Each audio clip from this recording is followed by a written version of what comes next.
View banks માટે અવારનવાર ફિનાન્શિયલ્સ પર આપણે ચર્ચા કરીએ છીએ. ગઈકાલના સેશનમાં પણ અને ઓવરઓલ અત્યાર સુધીમાં જોઈએ તો નિફ્ટીની સામે નિફ્ટી બેંકનું ઓછો ઘટાડો જોવા મળ્યો છે. ગઈકાલે પણ એક ક્લોઝિંગ આઉટ પરફોર્મન્સ નિફ્ટી બેંકનું જોવા મળ્યું હતું. Stocks like SBI, HDFC bank, ICICI બેંકનો ઘણો એક સપોર્ટ હતો.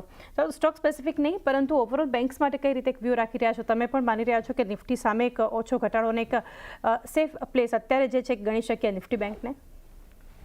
ડેફિનેટલી. અને જ્યાંથી તમને યાદ હોય તો આપણે 2025નો જે સેક્ટર કોલ આપ્યો તો આપણે ડેફિનેટલી કીધું કે bank which is under perform 2023 અને 2024માં કદાચ 2025માં bank Nifty should do very well, અને એ કોલ હજી પણ મેન્ટેન રાખ્યો છે. નંબર 1. નંબર 2, જ્યારે ગ્લોબલ અનસર્ટેનિટી હોય ત્યારે banking as a sector which caters more to the domestic story rather the international story, અને દેટ કન્ટિન્યુઝ ટુ પ્લે છે. એમાં કોઈ ટેરિફ વોર થાય કે બીજું કંઈ થાય એની કોઈ નેગેટિવ ઇમ્પેક્ટ નથી આવવાની. નંબર 1. નંબર 2, ગવર્મેન્ટ ઓફ, અને બીજું એક મોટો એડવાન્ટેજ એ થાય બેંકોને ચાંદની, કે જ્યારે સ્ટોક માર્કેટ વધારે પડતું ચાલતું હતું ને ત્યારે લોકો બેંકમાં પૈસા ઓછા રાખતા હતા અને મ્યુચ્યુઅલ ફંડ અને સ્ટોકમાં વધારે રાખતા હતા. હવે થોડોક ડર આવી ગયો છે લોકોમાં, ને ક્યાંક ને ક્યાંક જે પહેલે જે ફ્લો ઓફ મની જે જતું હતું સ્ટોક માર્કેટમાં ડિરેક્ટલી કે મ્યુચ્યુઅલ ફંડ તો હજી પણ છે. ગયા મહિને પણ આપણે 40,000 હવે ફેબ્રુઆરીના ડેટા જે આવ્યા નથી, પણ દેર વિલ બી. સો જે ડિપોઝિટ માટે જે સ્ટ્રગલ હતી બેંકો માટે, કદાચ આપણે ઓછું થતા જોઈશું. બીકોઝ હવે લોકોને ઇક્વિટી પ્રત્યે આંધળો પ્રેમ જે હતો એ ઓછો થવા લાગ્યો છે, અને પીપલ વિલ નાઉ થિંક કે હવે મારે કે નહીં, મને રિસ્ક એપેટાઇટ છે કે નથી મારી, કે નહીં સ્ટમક વોલેટિલિટી ઓર નોટ. તો હવે શું થશે, પહેલે સોના ₹100 નાખતા હતા, કદાચ સોના હવે કદાચ 80 નાખશે ઇક્વિટીમાં, ને કદાચ ₹20 બેંક FD હોય કે સેવિંગ્સમાં હોય કે ક્યાં એવી રીતે નાખશે.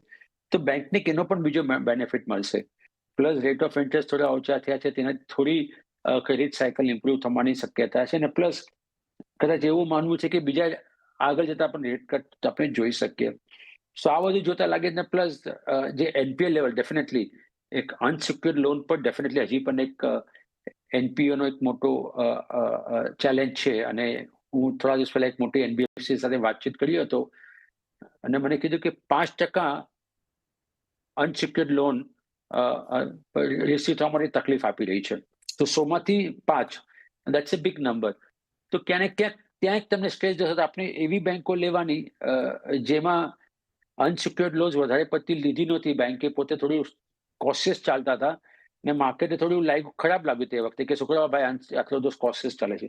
કદાચ એવી બેંકો આગળ જતા તમે ચાલવા જોશે. સેમ વે NBFCsમાં પણ ઘણી સારી, અને please take to the large cap અત્યારે rather than mid and small cap. Within NBFCs also certain companies are available at a very good valuations. તમે જોશો એમની પ્રાઇસ ટુ બુક વેલ્યુ, કદાચ આગળ જતા આપણે એમનો ROE પણ ઇમ્પ્રુવ થતા જોશું, અને એ હશે તો I think they should command better price to book value. તો બે ફોકસ રાખો, banks within the banks, private sector banks, અને NBFCsમાં લાર્જ NBFCs. બહુ સારું લાગે છે રિટર્ન 2025માં ચાંદની આપણા માટે આ બે સેક્ટરમાંથી. જી, તો પ્રાઇવેટ બેંક્સ અને NBFCs, પરંતુ લાર્જ NBFCs પર ખાસ એક ફોકસ, અને 2025માં સારા રિટર્ન્સ તમને અહીંયાથી મળી શકે છે. આ સિવાય